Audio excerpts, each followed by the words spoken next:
Welcome to MTG Ectoplasm, your home for Spirit, Travel, and Magic the Gathering. I'm your host, Dwight, aka D Blanco, a medium that wears an extra large. You can reach out to me on Twitter at MTG Ectoplasm, or you can email me directly at mtgectoplasm@gmail.com.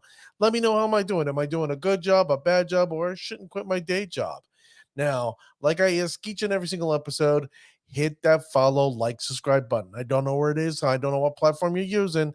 But if you do me a favor, because of these algorithms, I need you to hit that follow, like, subscribe button. I don't care if you're watching on YouTube, Twitch, uh, Twitter, Facebook, or if you're listening on Spotify or Apple or Google Podcasts. Thank you for listening, or thank you for viewing. I 100% appreciate it. But I need you to hit that follow, like, subscribe button. And don't forget also, my friends, tell your friends and family about the show, because if you're liking the show, I guarantee if you like the show, they'll like the show as much as you do.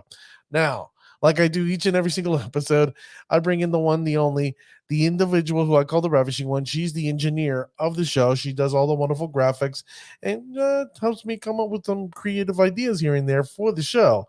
So let's introduce the Ravishing Renata. Thank you. Thank you. That's it. Thank you. How you feeling, Ravishing? I'm feeling quite well. You're excited about this episode? Yes, I am. You seem to be terribly excited on every single episode we get to do.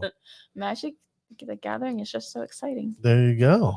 Well, ladies and gentlemen, if you know you hit that little thumbnail that you hit before you got to the show, and you know what we're going to be discussing. This is a particular deck that has been a bane to many spirit pilots, especially in Pioneer. Now, I know some of you in Modern are going, hey, why aren't you focusing on what's going on in Modern? And it's because of this, ladies and gentlemen. Ready?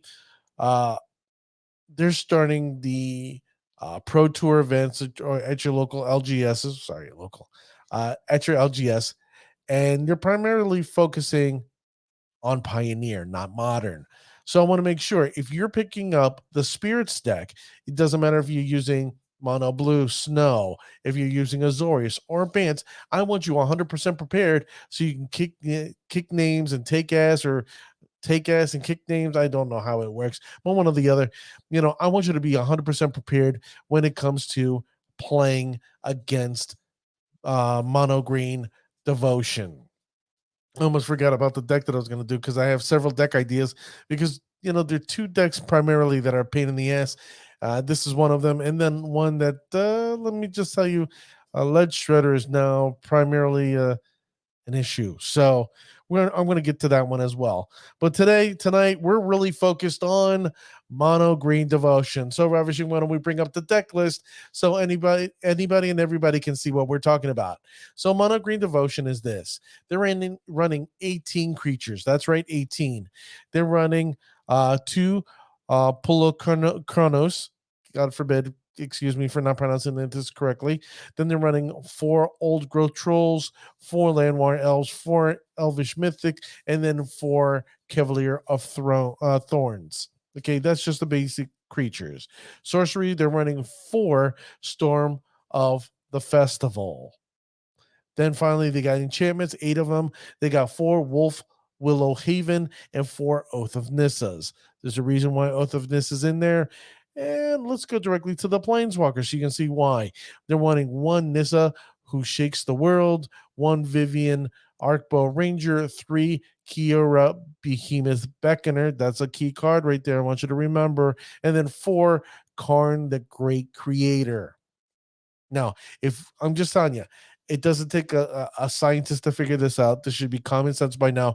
Anybody who's playing Magic or competitive Magic, whenever you see Karn, the Great Creator, it's going to work in 2 different ways.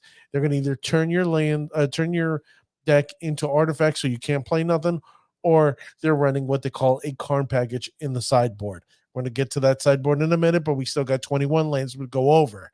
They're running 1 Boseiju who endures. Well, why not? It's one of the chase rares that came from Kamigawa, right? Then you got 1 Overgrown Tomb, 2 Lair of the Hydra, 4 Nykthos Shrine to Nyx. Key card here, ladies and gentlemen. Key card. Then 13 Force. Now, finally, we're going to get to the sideboard. Now, this is where I told you, remember how I said the Karn package. Here's the Karn package with the exception of 2 cards. Ready? And I'll give you the 2 cards right now. It's Kenzrith's transformation. Basically, what Kenzrith's transformation does, it's just a simple, easy card. It's an enchant creature that basically, when it enters the battlefield, you draw a card. Ooh, right? For 2 mana, not bad. But then it goes, enchant creature loses all abilities, and it's a elf creature with base power of 3/3. Okay, so basically, it takes a big baddie off the battlefield from against them because their creatures are going to tend to be a little bit bigger than the 3/3. You're going to see in a bit what's going on. Then here comes the Karn package exactly.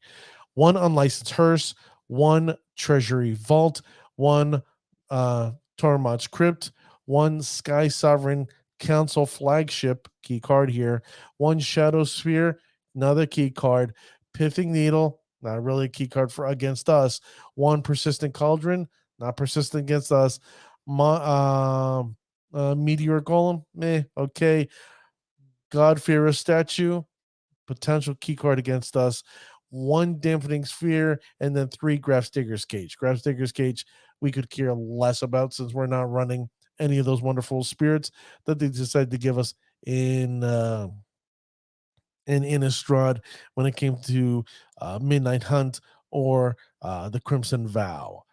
So that's the deck list. The deck list is, can we be honest with one another? It looks slow and bulky. Now you're going to go, Dwight, well, if it's slow and bulky and it's not a combo deck, why does this deck tend to have issues? Or why do we spirits, let me rephrase that, why do spirit pilots tend to have issues against it? Well, let's take a further deeper dive, shall we? Now, what we're going to see in the next slide here is that we're going to see they're running the 4 mythic elvish mythics. Sorry, I'm having trouble speaking. 4 elvish mythics. They're running 4 Llanowar elves. That's their mana dorks. They're trying to accelerate their board state. So in their early phases of the game, turn usually 1, 2, potentially even 3, they're trying to set up so they can start pushing bigger and bigger creatures and try to make sure that they can come out and basically steal the victory from you. Because basically, as a spirit pilot, I want to give you the keys to victory, but our goal generally, what we want to do against this deck is to spit out creatures quickly and smash, smash, smash. Now you're going to go Wolf Willow Haven. It's a 2 mana enchantment land, and basically, whenever you tap a land, it taps for an additional green. Now, the second ability on it is a 4 and 1 green, where you sacrifice Wolf Willow Haven, and you create a 2/2 wolf creature token.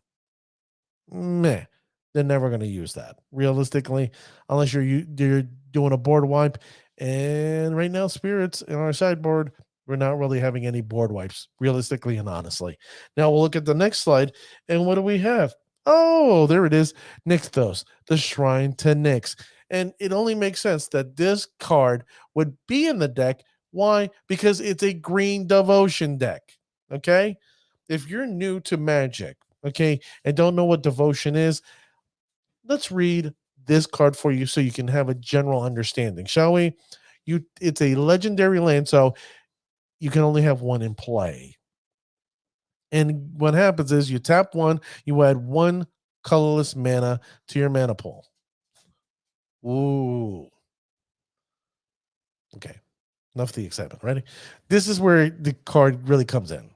2 generic, and you tap it, choose a color. Realistically, we're playing green. So the only color they're choosing, honestly, is green. Add to your mana pool an amount of mana, that color equal to your devotion to that color. So basically, it says more. Let's read more, shall we? Your devotion to a color is the number of mana symbols of the color in the mana cost of permanents you control. So say if your board has 2 mana, okay, 2 green mana symbols, you tap 2 green in this, it produces 2 green mana. If there's 4 green mana symbols. You tap 2 in the green. This taps now for 4 mana. So on and so forth. You go to, let's say, 6 or 7. There's 6 or 7 mana symbols out there. You tap this for 2 in it. You're getting 6 or 7 green mana. So basically, you're building your board state slowly by putting stuff out there. Just I want you to hear that out.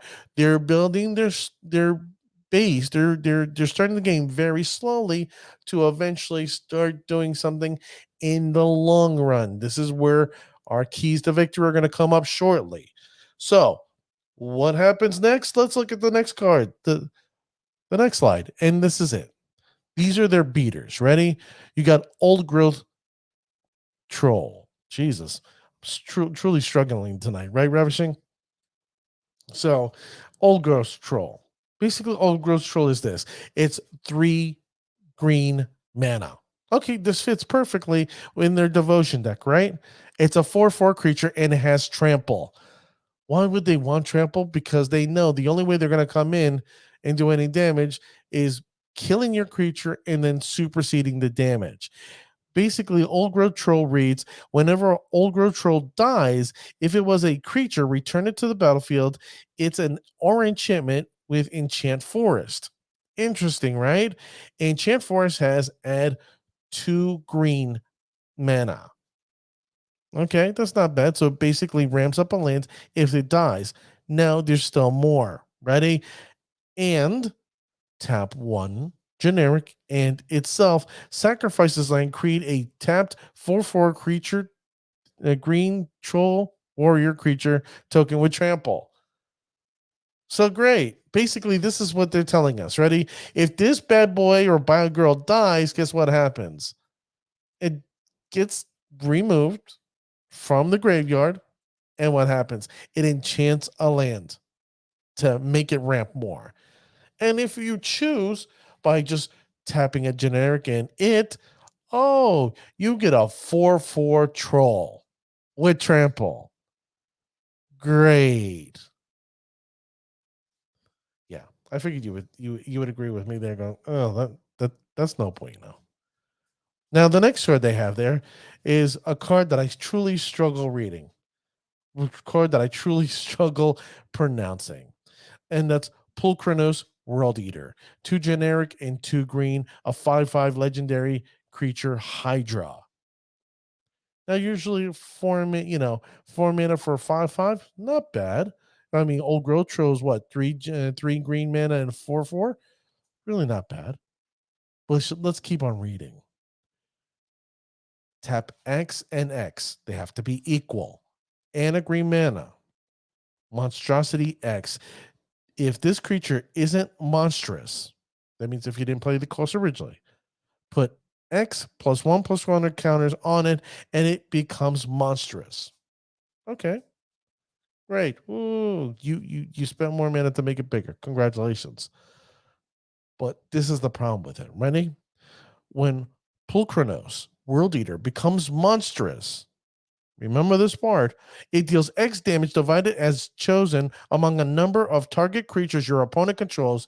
Each of those creatures deals damage equal to its power to Pulchronos. So, the gift giveth and the gift taketh away. Basically, the more they put monstrosity behind it, they can kill more creatures on your end. And oh, what happens? Oh, well, it sucks that Pulchronos dies, but I basically killed your entire board state, and now I have all my big fatties coming in and smashing you in the head. Now let's look at the next card, shall we? This is the friend called Cavalier of Thorns. Cavalier of Thorns is 2 generic and 3 green mana. It's a 5/6 elemental knight. Okay, not bad. 5 mana, 5/6. Okay. But it has reach. Thanks, Wanty, for screwing spirits over. What's reach do? It allows it to sit there and block flying creatures. Last time I checked, it's an elemental. doesn't fly, it potentially can reach over, but it's a knight, and knights don't reach for nothing except for swords. Thanks, Watsy. Shall I continue? Let's continue reading this card. Whenever Cavalier of Thorns enters the battlefield, reveal the top 5 cards of your library. Okay, what are we looking at here? Put a land card from among them onto the battlefield and the rest into your graveyard. Doesn't seem that bad, right? But guess what? If they don't have Nykthos onto the battlefield, they can just grab the Nykthos and boop, right onto the battlefield. And now you got to think about it. You tap 2 and Nykthos. There's already that 3 green mana there. Nykthos is producing 3 green. Yeah. No bueno. Those are the beaters. So we've seen the mana dorks, which allows them to ramp. We've seen the Nykthos that helps them provide the devotion. And these are your devotion cards here. And they're beaters. Sounds and looks pretty bad, right? Now let's keep on looking, shall we? Oh, what do we got here? This is what I like to personally call the pseudo-tutors. Why? Because technically speaking, they're not tutors, but it allows us to look at the top of their library. Hey, Ravishing, do me a favor. Read Oath of Nissa for me. Legendary enchantment. When Oath of Nissa enters the battlefield, look at the top 3 cards of your library. You may reveal a creature, land, or planeswalker from among them and put it into your hand. Put the rest on the bottom of your library in any order. You may spend mana as though it were mana of any color to cast planeswalker spells. Well, look at that, ladies and gentlemen. You look at the top 3 cards of your library, and you guess what? You can pick a land or a planeswalker or a creature. Not bad. So, see if they didn't have a particular fatty that they're wanting to put on the board state, they can get it instantaneously. If there's a planeswalker they desperately needed, which you'll see in a bit, they can get it. Or, like I said before, if they didn't have Nykthos, this is the opportunity for them to get Nykthos.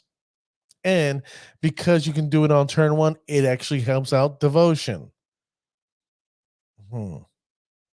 Then comes Storm the Festival, which is 3 generic, 3 green mana, sorcery. Look at the top 5 cards of your library. Once again, a pseudo-tutor. You may put up to 2 permanent cards with mana value 5 or less from among them onto the battlefield. 5 or less. Let's just take a small moment to review. Cavalier of Thorns is 5 mana. Pulacros, World Eater, is 4 mana. Old Growth Troll is what? 3 mana. So whatever your Storm the Fields, they're going to end up getting one of these 3 fatties. Unless they screwed up. Now, mind you, it's permanents too. It's not just creatures. So guess what? They have the potential of what? Getting the planeswalkers as well. We're going to take a look at them in a second. But let's keep on reading the card. Put the rest of the cards on the bottom of your library in a random order. Lucky us, right? But then it does have flashback of 10. 7 generic and 3 green. Well, Nykthos is the key for them to get there. And I've played against this deck, and I've yet to see the flashback being played. Because I usually kill or attempt to kill the opponent way before they can even get there. Now, if we look at the next slide shows us what? The Planeswalkers. That's right, Nissa, who shakes the world. This world shaker. Well, what I love about Nissa is Nissa itself is 3 generic and 3 green. And she has 5 loyalty. What's wonderful about this card for this deck is that whenever you tap a force, they add an additional green for every force they tap. So not only are they getting 1 mana, ladies and gentlemen, they're getting 2 mana. So if they have 4 mana on the battlefield, guess what? Now they're tapping it for 8 mana. Pretty scary here. Now their their +1 ability is put 3 +1/+1 counters on up to one target creature. Sorry, not oh wow. Put 3 +1/+1 counters on up to one target non-land you control. Untap it. It becomes a 0/0 elemental creature with vigilance and haste and still is a land. You know why I'm taking the time right here, ladies and gentlemen? Because it's a creature, it got bigger, it can attack that turn, and guess what? It doesn't tap. So guess what? It just attacked, it dealt its damage, and the best part is, oh, because it's a forest, it can tap for 2 green mana. Nissa is not only shaking the world, she's shaking my confidence here. Now, the -8 ability, nobody's going to use. Nobody's going to give a rat's ass about. Because guess what? Oh, lands you control become indestructible. They don't care. There's no real true land destruction deck currently out there that most people are scared of. Not right now. Then you got Vivian Arcbow Ranger, 1 generic, and then 3 green, which helps out the devotion. Vivian reads +1, distribute 2 +1/+1 counters among 2 target creatures. Oh, great. So not only do those creatures, are just a certain size, oh, they got bigger. And then, oh, let me just see. They gain trample. They gain trample. So that means, oh, they can just steamroll off us. Now, if we look at the -3 ability, right? The -3 ability says target creature you control deals damage equal to its power to target creature or planeswalker. Well, we're playing spirits, ladies and gentlemen. They're not going to use it against planeswalkers. Why? Because we're not running any planeswalkers. What they're going to do is try to take out our creatures one at a time, in particular creatures that really bother them, where we have the advantage. And then finally, the -5, you may choose a creature card you own from outside the game, reveal it, and put it into your hand.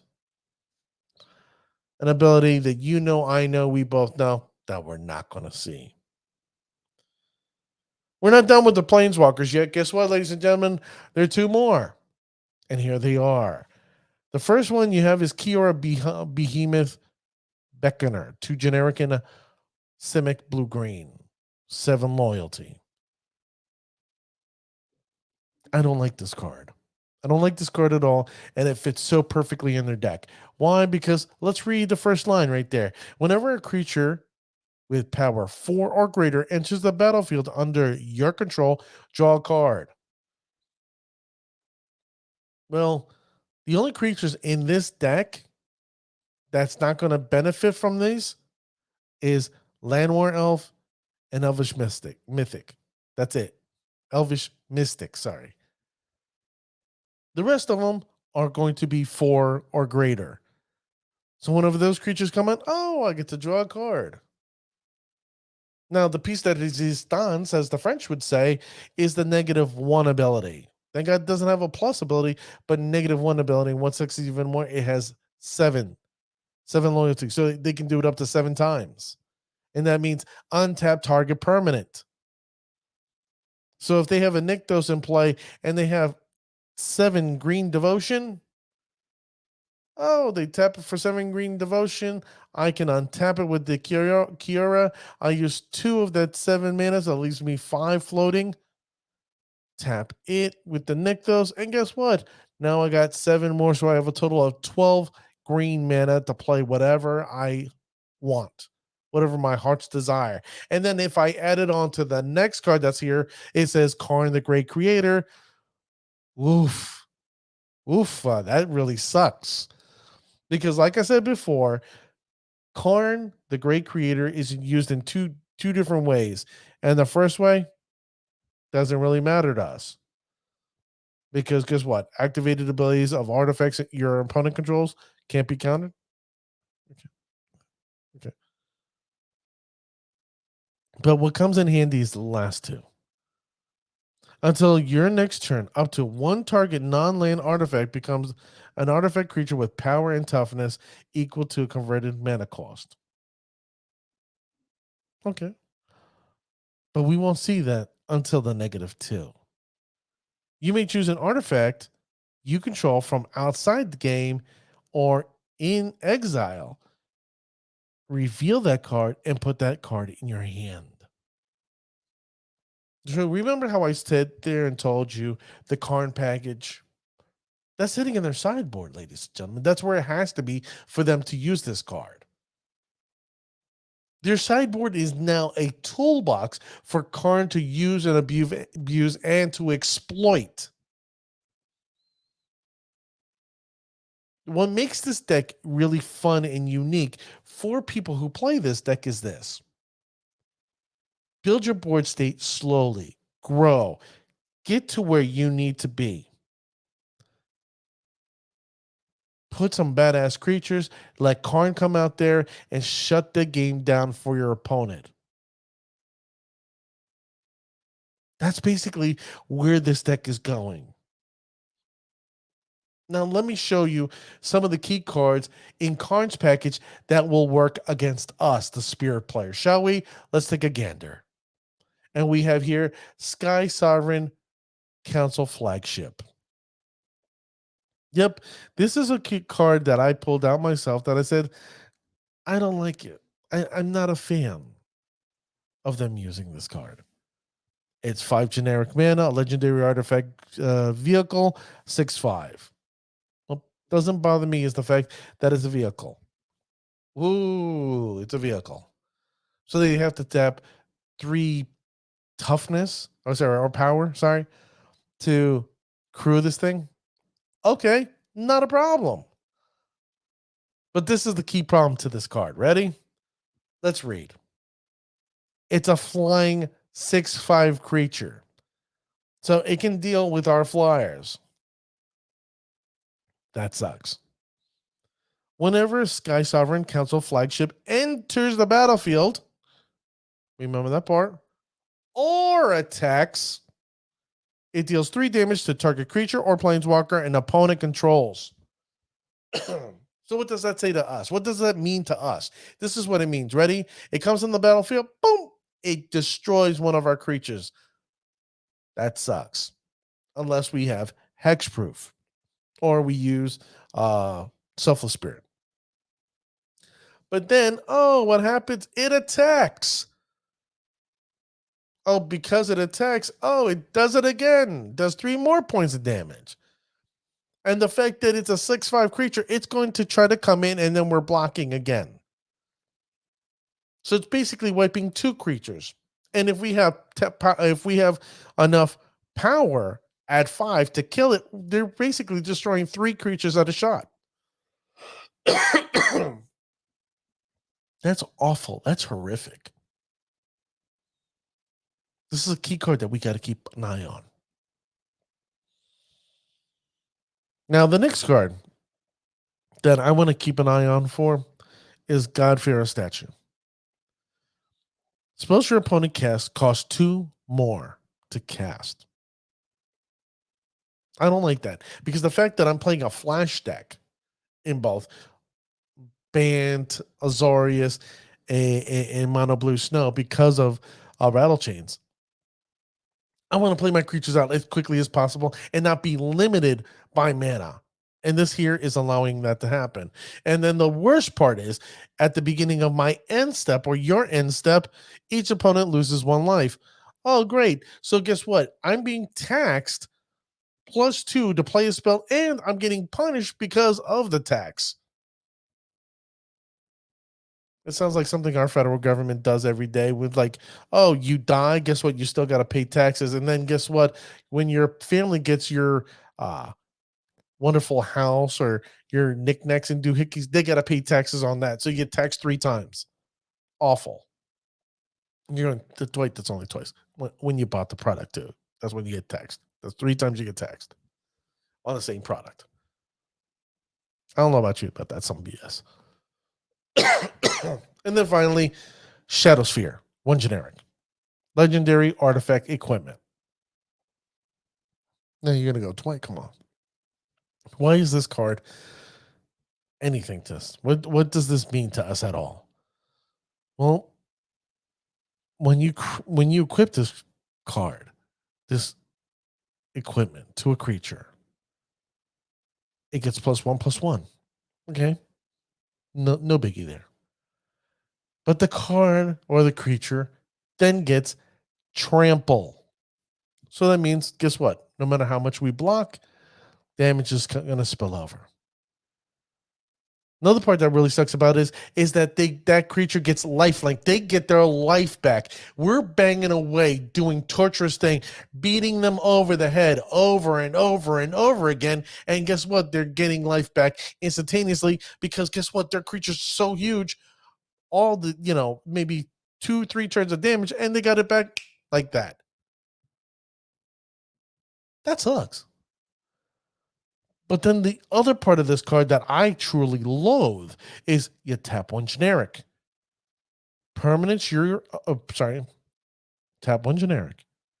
Permanents your opponent controls loses hexproof and indestructible until end of turn. Hexproof and indestructible. What does that mean to us? Guess what? It screws up our rattle chains and it screws up what? Our selfless spirit. The two key cards that we basically need to make sure that we're doing stuff here. If now, ladies and gentlemen, have no fear, have no worry. We've seen this. We've seen our decks, spirits, shall I say, mono blue snow, and we've seen it in Bant. We have yet to see a pilot and Azorius take lead, but we've seen these decks be able to beat the mono green deck, the deck that we struggle with.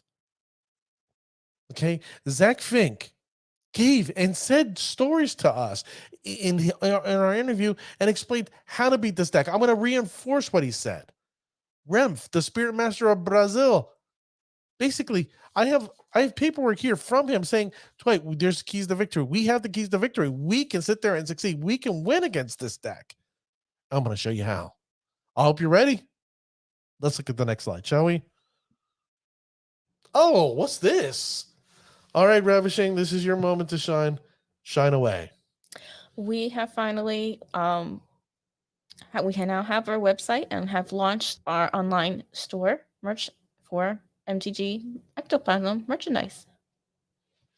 So, ladies and gentlemen, I know you're gonna go, well, great moment, Dwight. You got us a client and sinker. Do me a favor.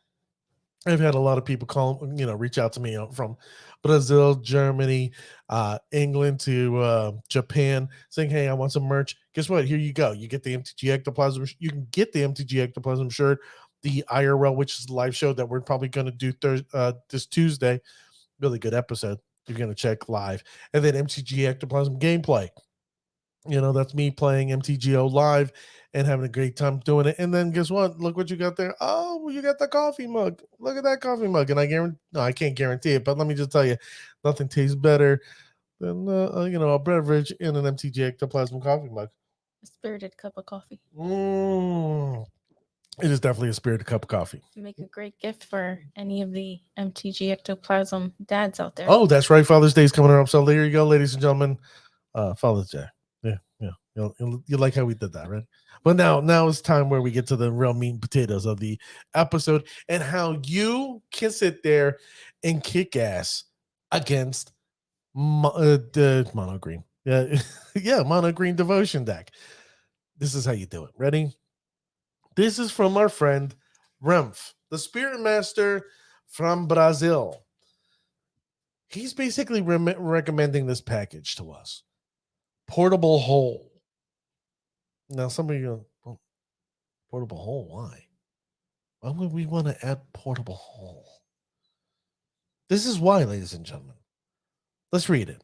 Whenever portable hole enters the battlefield, exile target non-land permanent and opponent controls with mana value 2 or less until portable hole leaves the battlefield. Basically, what you're doing is when you play portable hole, you're taking out their mana dorks. You want to slow down their pace of the game. Remember, we can flash in our creatures and come in and smash and smash and smash. Our goal is to slow the effect of what they do. Because the fact that they need their mana dorks and they need the Nykthos, we got to do everything in the power to just have them pump their brakes. The next card, Disdainful Stroke, a generic and a blue, an instant. Counter target spell with mana value 4 or greater. Well, guess what, ladies and gentlemen? Last time I checked, there's a lot of stuff in this deck that's pretty damn bad. Obviously, pull Kronos, the World Eater, and then what the Cavalier of Thorns. Two key cards that I would say keep an eye out for. Karn, another key card you want to keep an eye out for. Just saying, these are things you want. You're gonna want to go. And I'll tell you one thing: if you're playing in Bant, and this is a package for Bant here, and you see Kiora, do not stop, do not hesitate. You bang out Kiora, you keep on smashing her. Do whatever you can to destroy her, because guess what? If Nykthos hits the board state, you're screwed. You're screwed 110%. Then you have Catilda, Dawnheart, a Martyr, a generic, and 2 white, legendary creature, Spirit Warlock, Star. Flying, lifelink, protection from vampires. Realistically, we don't care about vampires here. But the cool thing is it has flying and it has lifelink. That means we gain life. Yay! Catilda, Dawnheart, Martyr, power and toughness are equal to the number of permanents you control that are spirits and or enchantments. Well, since we're playing spirits, there's going to be lots of them. So that's going to be good for us because we get to play, or gain life. Then finally, Dampening Sphere for 2 generic mana. If a land would tap for 2 or more mana, it produces generic mana instead of colorless mana of any. Let me read that again. I know what it does. I just have a hard time reading. It produces colorless instead of any other type and amount. So this is wonderful. So say if they have Nykthos and it's producing all this. Oh no, it just produces 1 colorless. Oops. If they have, let's say, Nissa who shakes the world and is trying to add more green, no sir. Well, a wolf halo, that wolf, what is that thing called? Wolf Willow Haven. They thought they're getting 2 mana. 1 colorless mana for you. Each spell a player casts costs 1 more to a cast for each other spell that player has cast this turn. So basically, it's good against Storm. But when it comes to this deck, they're trying to shoot as much as they can now. They can't put out immediately because of Devotion. Dampening Sphere is badass. Let me just tell you. Let me repeat that. Dampening Sphere is badass against this matchup in Bant. Now, let me read to you what Remph sent me. Okay? Thank you to Remph. The plan is not to be stopped by his ground creatures and deal with the knight. You deal with the knight with Shacklegeist as quickly as possible. Because we're playing spirits here, right? Shacklegeist tends to sit there and go, hey, you're sending your fatties. Oh, no. I got my Shacklegeist. I'm tapping your bad boys down, and they're doing nothing. And then I'm going to fly over and hit you. You're going to do what on your turn? You think you're going to attack? Oh, no, I'm going to tap your fatties again, and I'm flying over. Bang, bang. I'm going to get the victory. So you want to do this as quickly as possible. You want to have Shacklegeist out as quickly as possible. Portal always on elves or enchant land. Didn't I just say that before, ladies and gentlemen? The whole reason why you got these portable holes is you want to go after the mana dorks. You use the disdainful strokes to go after their fatty creatures or their planeswalkers. Kill Delta just basically allows you to gain life, and Dampening Sphere basically screws the multiple mana they can produce on a land. Ah, chef's kiss. If possible, tap the elf to avoid Kira on turn 2 on the play. Do it. Just do it. That's what Ruffin's telling you here. Now let's look at what the next package is. This is for our Mono Blue Snow. This is coming from our friend, from Zach, who ended up winning the Pioneer Showcase Challenge. And there's talk he's going to continue doing spirits. That's between me and you. Shh, don't tell anybody. If he believes in spirits, why aren't you playing it? Just saying. Now let's look at Aether Gust. Aether Gust here is a generic and blue instant. Choose target spell or permanent that's red or green. Its owner puts it on the top of their library. Oh, so basically this is a remand. Unfortunately, we don't get to draw a card. Okay. But then I'm taking a green creature or green permanent off the board state where they could be getting devotion. Wonderful, wonderful. Now let's look at the next card. Witness Protection. It's 1 blue mana. If you don't get a play set of these, ladies and gentlemen, I recommend you getting them yesterday. It's a moral imperative. Let's read. Enchant Aura, Enchant Creature. Enchant Creature loses all, not some, all abilities, and it's green and a white citizen creature.